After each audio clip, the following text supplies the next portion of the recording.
आप सभी को प्रभु यीशु मसीह में जय मसीह की। मैं हूं भावना और यीशु हमारा चरवाहा में आपका स्वागत है। आज हम जिस वचन से देखेंगे वो हमें मिलता है भजन संहिता 103 उसके तीसरी आयत में, जहाँ इस प्रकार लिखा है, वही तो तेरे सब अधर्म को क्षमा करता और तेरे सब रोगों को चंगा करता। खुदा अपने पाक कलाम के पढ़े सुने जाने में आशीष दे। अजीजों, देखिए कितनी अच्छी बात यहाँ लिखी है, वही तो तेरे सब अधर्म को क्षमा करता और तेरे सब रोगों को चंगा करता। अगर हम मसीह में हैं तो मसीह हमें क्या शिक्षा देती है? क्षमा करने की। जिस प्रकार हमारे परमेश्वर हमें क्षमा करते हैं, उसी प्रकार परमेश्वर भी चाहते हैं कि हम अपने जीवन में क्षमा को आगे बढ़ाएं। लेकिन हम देखते हैं कि हमारा मन इतना कठोर हो जाता है कि हम क्षमा नहीं कर पाते, अपने भाई को क्षमा नहीं कर पाते, अपने पड़ोसी को क्षमा नहीं कर पाते, अपने नाते रिश्तेदार फ्रेंड्स में कुछ गलती हो जाती है तो हम क्षमा नहीं कर पाते। लेकिन परमेश्वर अपने वचन में क्या कहते हैं? परमेश्वर अपने वचन में क्षमा करने की बात कहते हैं। अगर हम बाइबल पढ़ेंगे तो ऐसी बहुत सारी जगह परमेश्वर ने यही कहा कि अपने अपराधियों को क्षमा कर। अगर हमारे जीवन में क्षमा नहीं है तो हम मसीह नहीं है, क्योंकि अगर हम मसीह हैं, मसीह की शिक्षा पर चलते हैं, तो हमें अपने जीवन में क्षमा करनी चाहिए दूसरों को। जैसे हम प्रार्थना में रोज बोलते हैं कि जिस प्रकार हम अपने अपराधियों को क्षमा करते हैं, वैसे ही तू भी हमारे अपराध को क्षमा कर। अगर हम अपने अपराधियों को क्षमा नहीं करेंगे तो हम परमेश्वर से कैसे वो लगाएंगे कि परमेश्वर भी हमारे अपराधों को क्षमा करे। जब हमारा मन इतना कठोर हो जाएगा तो परमेश्वर भी हमें क्या करेगा? अपना मन कठोर कर लेगा। क्योंकि जब अगर हम अपने अपराधियों को नहीं क्षमा कर पा रहे हैं तो परमेश्वर हमारे अपराधों को क्यों क्षमा करेगा? लेकिन परमेश्वर इतना दयालु और अच्छा परमेश्वर है। जब हम परमेश्वर के पास अपने अपराधों को लेकर जाते हैं, क्षमा मांगते हैं, घुटनों पर आते हैं, तो परमेश्वर हमारे अपराधों को क्षमा कर देता है। लेकिन अगर आप सोचें कि परमेश्वर कितना अच्छा परमेश्वर है कि जिसने परमेश्वर के ऊपर कितनी सारी यातनाएं हुई, कितनी, जब उनको क्रूस की मौत दी जा रही थी तो कितनी सारी घटनाएं उनके साथ घटी। उनको मारा गया, गाली दी गई, थूका गया और यहाँ तक कि क्रूस पर चढ़ा दिया गया। लेकिन उस समय भी परमेश्वर ने एक शब्द नहीं कहा, और परमेश्वर ने बल्कि ये कहा, हे परमेश्वर, हे पिता, इन्हें क्षमा कर, क्योंकि ये नहीं जानती क्या कर रहे हैं। तो परमेश्वर की जैसी हमारे साथ कोई नहीं करता कि जिस तरह के तरीके से परमेश्वर के साथ व्यवहार हुआ, लोगों ने उनके साथ क्या क्या किया, क्या उस तरीके से हमारे साथ कोई करता है?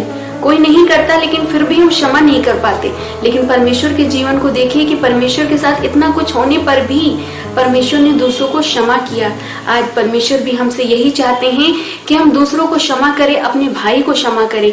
जैसे परमेश्वर मत्ती के 18 और 22 में कहते हैं, अगर हम देखेंगे मत्ती का अध्याय उसका 18 की 22 आयत में, तो उसमें क्या लिखा है?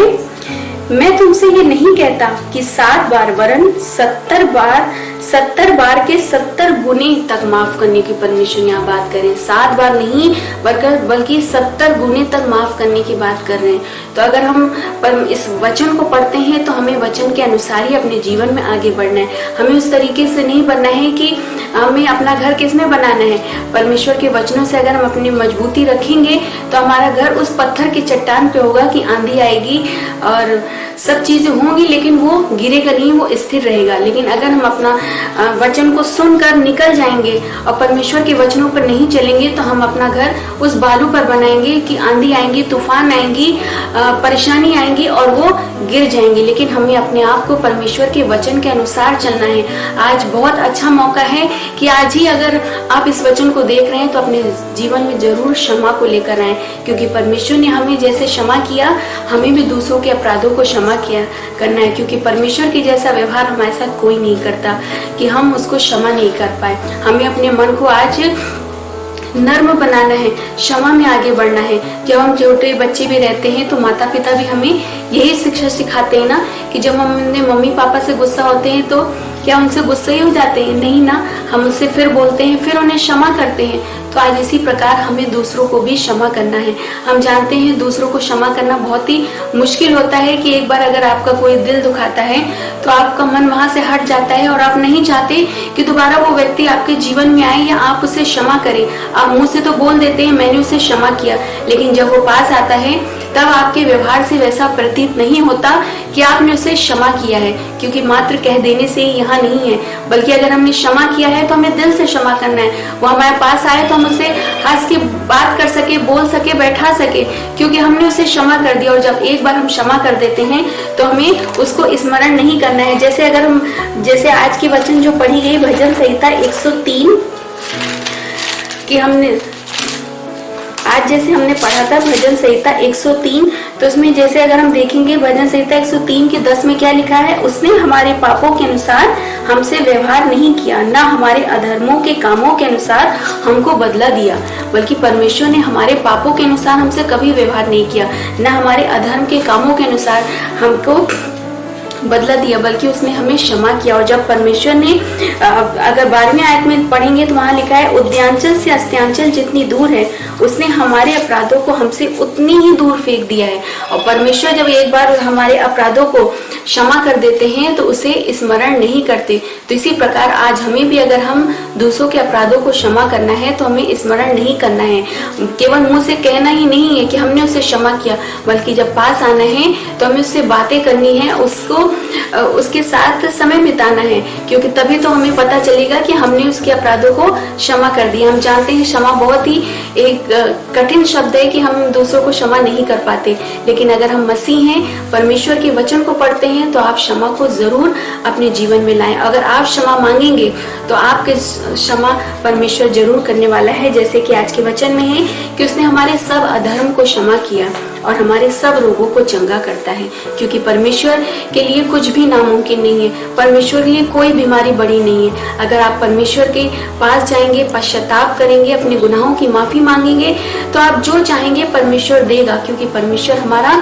दयालु परमेश्वर है और उसने हमारे पापों के लिए उस क्रूस की मौत सही, हमको सहने नहीं दिया। हम पापी थे, परमेश्वर गुनहगार नहीं था, लेकिन हम गुनहगार थे। परमेश्वर ने हमारे गुनाहों को अपने ऊपर ले लिया ताकि हम स्वतंत्रता पूर्वक अपने जीवन में आगे बढ़ सके। तो क्या हम परमेश्वर के लिए आज इस क्षमा को अपने जीवन में नहीं ला सकते? जरूर ला सकते हैं। इसलिए आज हम यही कामना करते हैं कि आप सब अपने जीवन में क्षमा लाएं। अगर कोई व्यक्ति ऐसा है जिसे आपने अभी तक क्षमा नहीं किया है, तो आज ही उसको फोन कीजिए, उसे क्षमा कीजिए, उससे बातें कीजिए, क्योंकि हमारे साथ ये जरूर याद रखिए एक बात, हमारे साथ उस तरीके का व्यवहार नहीं हुआ जिस प्रकार परमेश्वर के साथ हुआ। परमेश्वर जब इतने बड़े होकर जिन्होंने सारी सृष्टि को बनाया है, हमें रचा है, क्षमा कर सकते हैं, तो हम क्या हैं? हम तो कुछ भी नहीं है उनके आगे। तो इसलिए हमें क्षमा करना है। तो आइए दुआ करते हैं।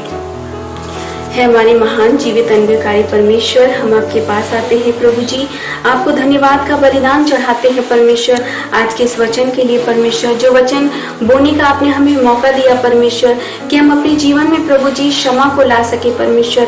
हम जानते हैं प्रभु जी, हम मिट्टी के बने हैं, हमारा मन कठोर हो जाता है प्रभु जी, हम क्षमा नहीं कर पाते परमेश्वर। लेकिन जब हम आपके जीवन को देखेंगे परमेश्वर और आपके जितना करीब जाएंगे परमेश्वर, उतनी ही दया, प्रेम, क्षमा हमारे मन में घर करती जाएगी और हम क्षमा कर पाएंगे परमेश्वर। आज जितने भी लोग प्रभु जी इस वचन को देख रहे हैं, सुन रहे हैं, अगर उनके जीवन में कुछ है ऐसा जिसको अभी तक वो क्षमा नहीं कर पाए हैं, तो आज वो अपने मन को बदल सके, क्षमा कर सके दूसरों को परमेश्वर, दूसरों को गले लगा सके परमेश्वर। और ये याद रखें कि हमारे साथ उस तरह का व्यवहार नहीं हुआ जो आपके साथ हुआ है परमेश्वर। जब आप बड़े होकर परमेश्वर, जिसने सब कुछ रचा है और जिसने हम सबको बनाया, क्षमा कर सकते हैं, तो हम क्यों नहीं क्षमा कर सकते? इसी प्रकार परमेश्वर जो भी क्षमा करते हैं परमेश्वर, आप उनके जीवन को आशीषित कीजिए। और अगर जो आपके पास आते हैं परमेश्वर, घुटनों के बल आते हैं परमेश्वर, अपने गुनाह खताओं की माफी मांगते हैं, अपने रोगों की चंगाई के लिए कामना करते हैं परमेश्वर, तो आप उनके रोगों को चंगा कीजिए, क्योंकि आपने अपने वचन में कहा है, मैं सब रोगों को चंगा करता हूँ परमेश्वर। तो अपने वचन के अनुसार प्रभु जी आज उनकी सारी बीमारी प्रभु जी आपके नाम से दूर होने वाली हो सके। इस छोटी सी दुआ को यीशु के नाम से मांगते हैं, सुनिए, कबूल कीजिए, आमीन। तो आशा करते हैं कि छोटा सा वचन, आपने छोटे से वचन से बहुत कुछ सीखा होगा, और ज्यादा से ज्यादा इस वचन को शेयर कीजिए ताकि और भी लोग अपने जीवन में क्षमा को ला सकें। और जब क्षमा को लाएंगे तो हम परमेश्वर के प्रेम में दिन प्रतिदिन आगे बढ़ते जाएंगे। God bless you.